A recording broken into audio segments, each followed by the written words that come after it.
अरे बाबांनो, रामभाऊने एक विषय मांडला की रणजित मोहितेंनी राजीनामा द्यायला पाहिजे. खरंच त्यांना जर लाज वाटत असेल ना,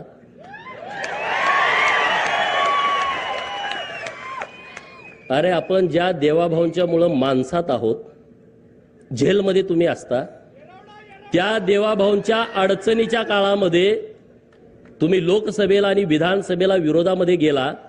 नितेश राणेंचं टाळ्या वाजवून जरा अभिनंदन करा. मी एक कहाणी तुम्हाला सांगणार आहे. नारायण राणे हा एकदम कडवा माणूस आहे, बरोबर, रगेल आहे. पोरं त्यांच्या पुढची रगेल निघाले.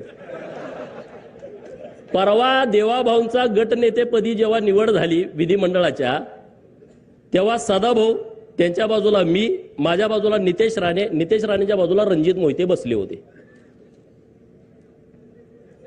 सेंट्रल हॉलला. नितेश राणे साहेबांना ते दिसले, म्हणजे अरे तू कसं काय इथं आलायस?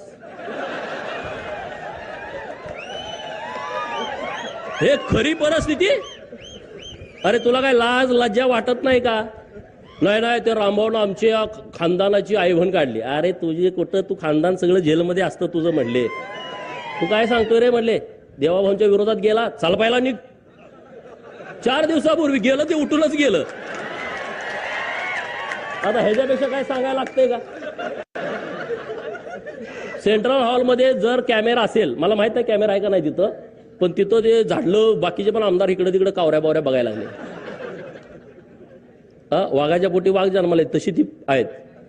ठोकून काढला. अरे म्हणले देवाभाऊ आमच्यासाठी महत्वाचा आहे, कुठलं काय काढून बसलाय, घराचं बोललं न्यायचं बोलला. ही सगळी स्वप्नात होती. हे जे प्रस्थापित आहेत ना, प्रस्थापित नावाची जी जात महाराष्ट्रात आहे का नाही, त्यांच्या छाताडावरती नाचायला पाहिजे तुम्ही आम्ही सगळ्यांनी.